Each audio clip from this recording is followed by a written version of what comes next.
কখনো মেয়েদের ফাঁদে পড়বে না। এই বোকা ছেলে, তোমাকে বলছে, মেয়ের সাথে গল্প করো না। দেখো, তওবা করে উঠো, আস্তাগফিরুল্লাহ ওয়া আতুবু ইলাইহি।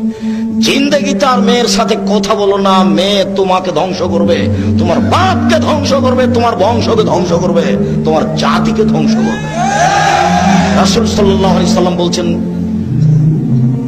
সবচেয়ে মানুষের জন্য ভয়াবহ, সবচেয়ে মানুষের জন্য বিপজ্জনক বস্তু হলো নারী। আমি মুহাম্মদ সাল্লাল্লাহু আলাইহি সাল্লাম ছেড়ে যায়নি কোনো বস্তু যেটা পুরুষের জন্য বিপজ্জনক হতে পারে নারীদের চেয়ে। দেখো তুমি কিভাবে ভাষা উল্টিয়ে দিল হাতে হাতে। জীবনে কোনোদিন তার সাথে প্রেমের গল্প করো না। তুমি ধ্বংস হবে, তোমার বাপ ধ্বংস হবে, তোমার বংশ ধ্বংস হবে, তোমার বিদ্যা ধ্বংস হবে, তোমার জাতি ধ্বংস হবে। তুমি হিসাব করে চলিও, তুমি চিনতে পারোনি।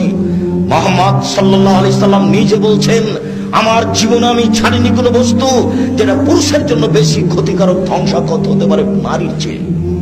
মুহাম্মদ সাল্লাল্লাহু আলাইহি সাল্লাম বলেন, ইন্নান নিসা হাওয়াইলুশ শয়তান, নিশ্চয় হচ্ছে মহিলারা শয়তানের জাল। রাসূল সাল্লাল্লাহু আলাইহি সাল্লাম বলেন, শয়তানের ষড়যন্ত্র দুর্বল আর নারীদের ষড়যন্ত্র সবল। তিনি বলেন, ও নারী জাতি, আমি দেখিনি তোমাদের চেয়ে কাউকে বুদ্ধিমানের বুদ্ধিকে নষ্ট করতে পারো।